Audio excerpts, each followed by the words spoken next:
Samuel Deal with Mountain Gospel Radio with Mo Pitney here at the Ark Encounter. My goodness, that was a wonderful performance, very spirit-filled. Wow. Just goes to show that you don't need theatrics for a wonderful performance, that you can feel the presence of God, and I really appreciated that tonight. Wow, thank you so much. I sometimes feel weak when I go out and it's just me and a guitar and then my wife singing, but I have felt God calling me to simplify presentation of music. Yeah.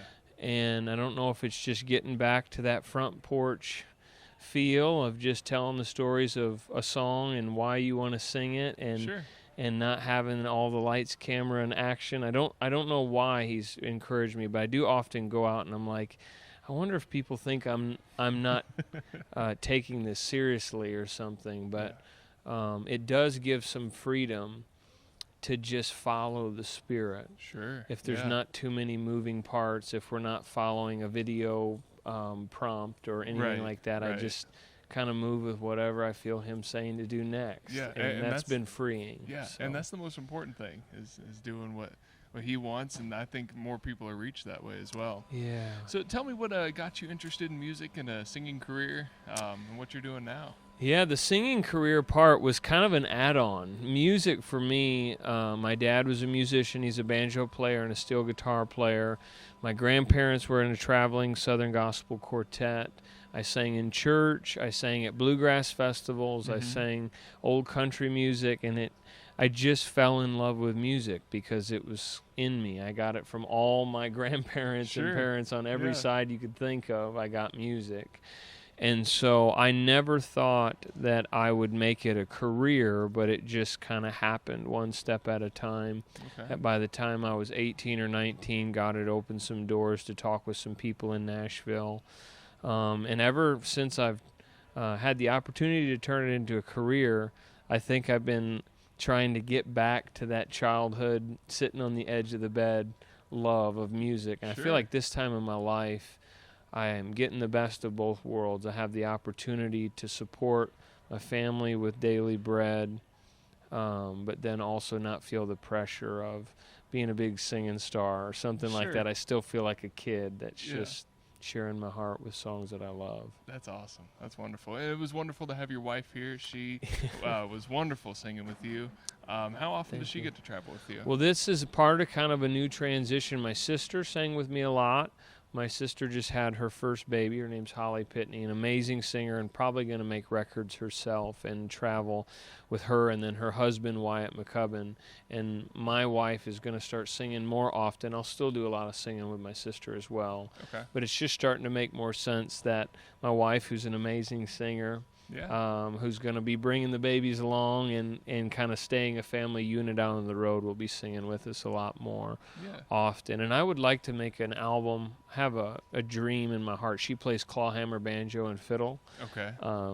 She didn't today, being pregnant and having kind of too many moving pieces, but I would like to make a gospel album that's really simple, just me and my guitar and her and a banjo or a fiddle, singing hymns or something like that we like to sing together, and then maybe go kind of be around churches and different things with that branch of music as well. So I'm hoping I get to be on stage with her a lot more. Sure, and a lot of the lows that I'm hearing from groups is being away from family, so that'd be wonderful to have your family along as a part of the ministry. Yeah, if you feel like a sent one, it's the best of all worlds to have your family with you. And we brought our first daughter to Europe when she was 3 months old. Oh, wow. And so she has grew up learning, kind of like the Israelites had to learn that God was their home in the wilderness, that He tabernacled with them. We've tried to show our family that when we come home, this is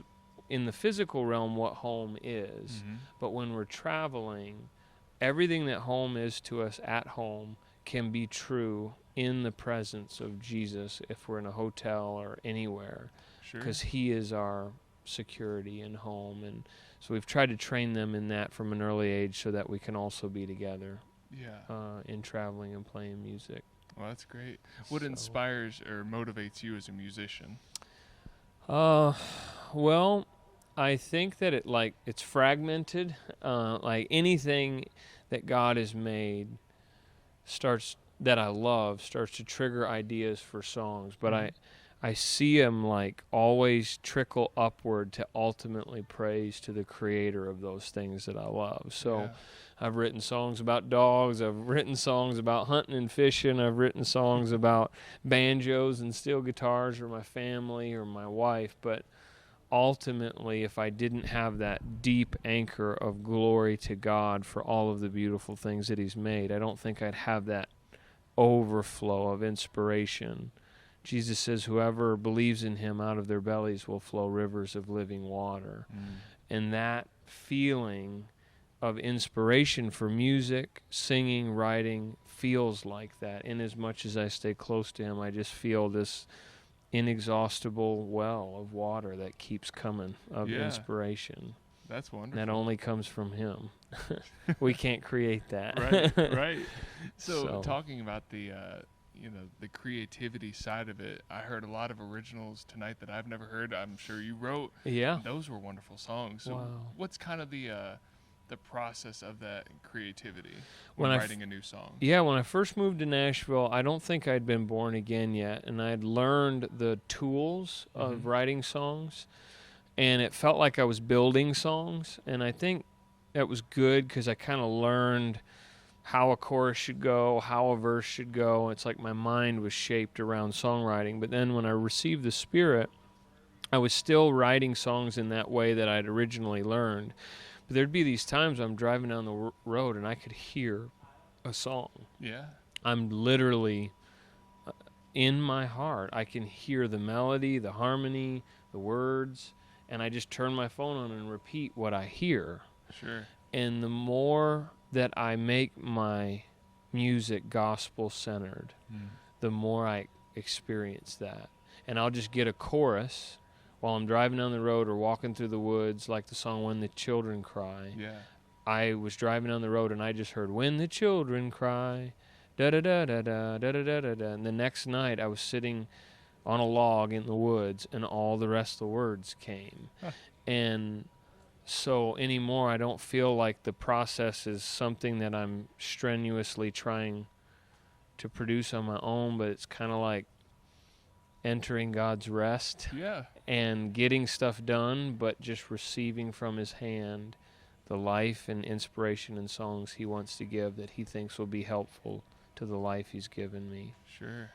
And I really appreciated just following the Spirit and how He leads. So this answer may vary to the next question. When you really want to reach the hearts of the people you're singing to and impact them, what is the song you're going to? I think that it does always vary because there's different audiences. So like Jesus or the apostles or anybody, they changed. Jesus talked very differently in front of a Pharisee than He did to the woman at the well. Sure. Depending on what the condition of the soil is, determines what that heart needs to hear. Yeah. And you can feel the difference in different atmospheres. And there's some songs that I talk about the love of money burning your whole life down and feeling some of my songs being kind of a repent for the kingdom of heaven is at hand. Then there's certain songs, in a church service and everyone believes the gospel wholeheartedly and they just want to praise Jesus. Yeah. So that's the perfect song for that moment. In this place, there were people that were coming to Christ, but the majority were believers, and it felt good to just stay with most gospel songs. But there is something about that song When the Children Cry that's a newer song, and I don't know what it is yet, but it feels important to share most of the places that I go. Sure. I don't know if it is where we're at in human history. I believe we're close to the final midnight cry. Yeah. And so I feel the urgency of Jesus' return and our need to pray Him home, pray Him back. Yeah. And that comes with an Abba Father cry. And I think that we have intellectualized the gospel to a point where the church does not feel that deep calling to deep groaning that the Spirit provides. And there's something about that song that invites me into it and hopefully invites the audience to participate in in groaning with the Spirit for what has gone wrong in our world. Yeah, absolutely. Again, really appreciated the music and the spirit that you brought. Where can our listeners find your music?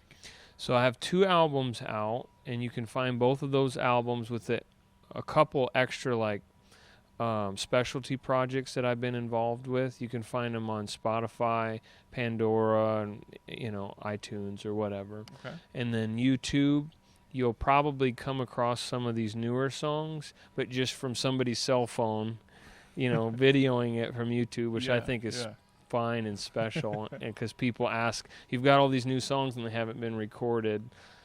Sometimes you can find them on YouTube. There's a lot of different random stuff there that's not like records. Sure. And and then Instagram and Facebook people can follow, and I post little snippets of stuff and things there as well. Well, great.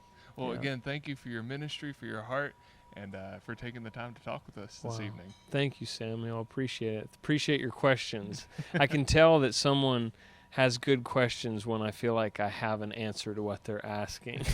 And sometimes people ask me things and I'm like, I don't know how to answer that. So I appreciate you. You're welcome. God bless you and your family. God bless you.